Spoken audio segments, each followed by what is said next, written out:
what this practice is about, what this practice is teaching, is sensitivity and awareness to the present moment.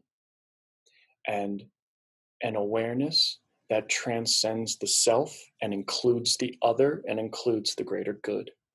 A sensitivity that transcends the self, that is sensitive to the other and sensitive to the world. When you have those faculties, your decision making is based on those parameters. Most individuals cannot feel past themselves and are not aware of anything but themselves.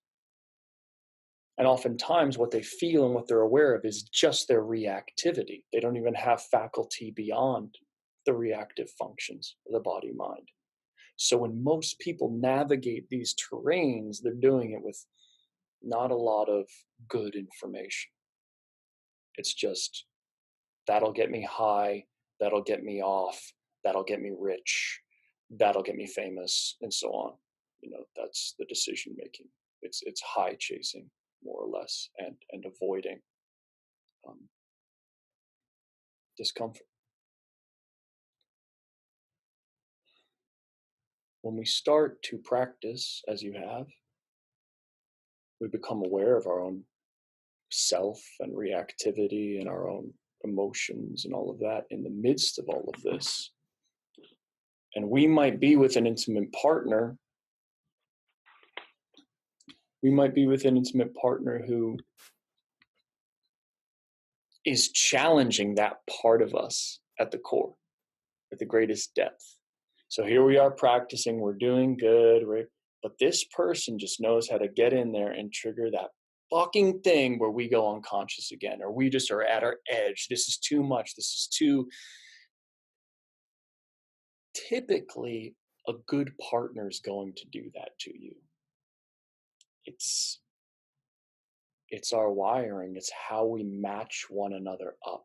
It comes from our childhood. It comes from our neuromuscular armor.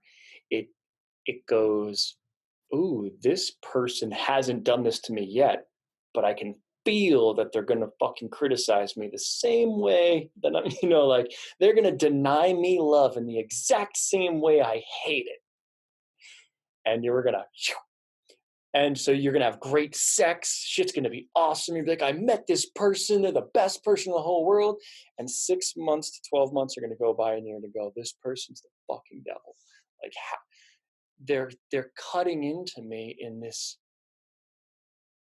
just that right way that has been a pain for me, that it feels intolerable. It feels like, fuck this.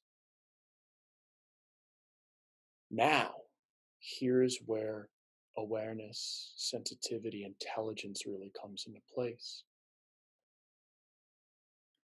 Does that feel familiar? Is this denial of love a pattern? Is it something that smells familiar, looks familiar, tastes familiar?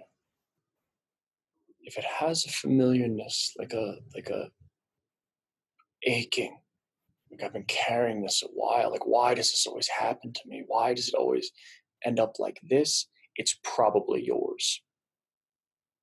It's probably your work to do. Now, if someone is just simply toxic and bringing toxicity in your life, they might have a number of great qualities. You might have phenomenal sex with them. That happens a lot. We have phenomenal sex, but everywhere else is just, there's dysfunction. There's no function inside of this whatsoever. This is not healthy. There's no room it's not constructive what's happening here.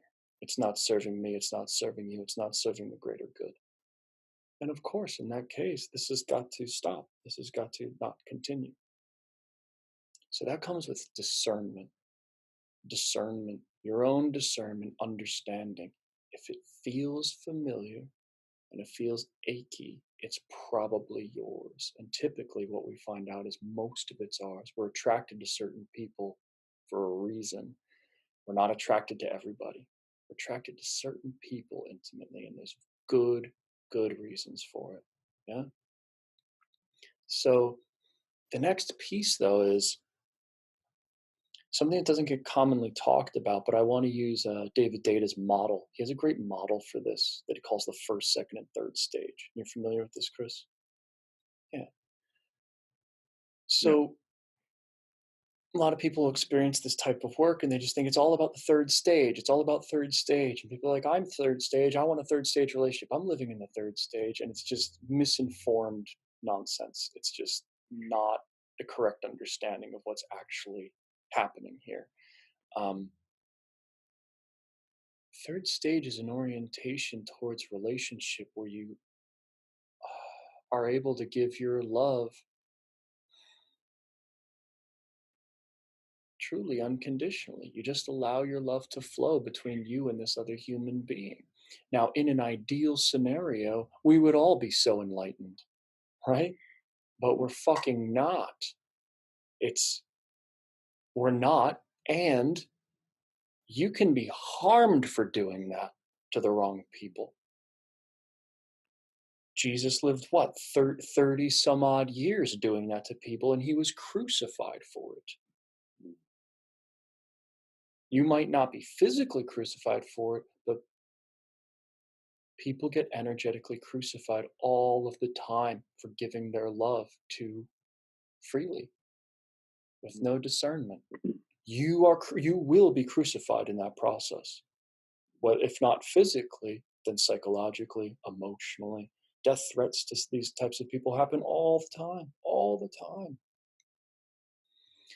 So, in a conventional setting in our lives here, if we're not choosing the enlightened saint sage path where we're just going to love everyone unconditionally like that,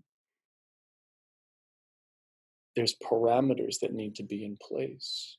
The first stage takes care of all of your self needs. I need to eat. I need to shit. I need money. I need a roof over my head. I need to be warm. I need to sleep a certain number of hours every night, so forth. First stage. Second stage is I've got some needs here, and these needs need to be met such that this is a functional partnership between the two of us. We need function. That's the essence of a business contract or an agreement. That is the essence of therapy. Therapy is largely based on a second stage model. It's about this is what I need, this is what I feel, this is what would need to change in the future. Okay, I understand. This is what I need, this is what I, so forth. And you guys come to an agreement and you say, I respect you, I see you, I agree to this, let's hold these conditions. Okay, good. Second stage, it's completely depolarizing. It is a depolarizing environment, intentionally so. We don't want superiority in this environment. We want mutual respect, mutual awareness of one another, mutual consideration of one another. We don't want polarity here. It doesn't work. So we do intentionally neutralize the environment between partners to create those parameters.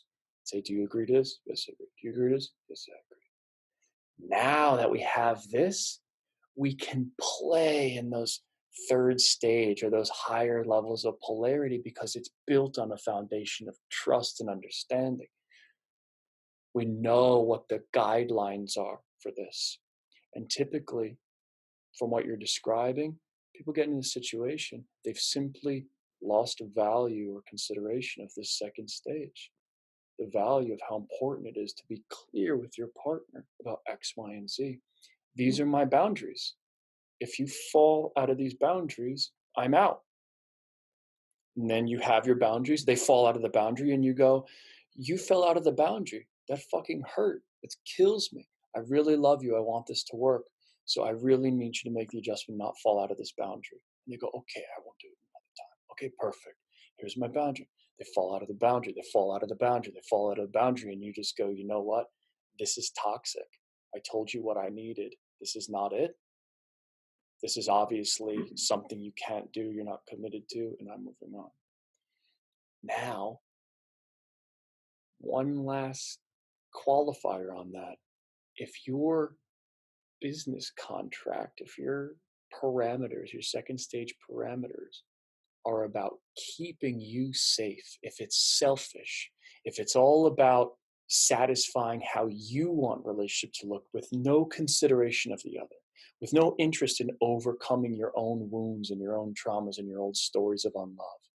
If it's built with no interest in that, it's just patriarchal. It's just dominating. It's just disgusting. You might as well just hire a woman at that point. So these parameters you built are in consideration. You're feeling and aware of self. You're feeling and aware of her. You're feeling and aware of the greater good and all the people it's going to impact. And you make the decision based on there. And that's the highest level we could bring to intimacy. And if it still doesn't work after this, you'll know the next move. But I would recommend these are all of the things you must first consider to intelligently make that decision.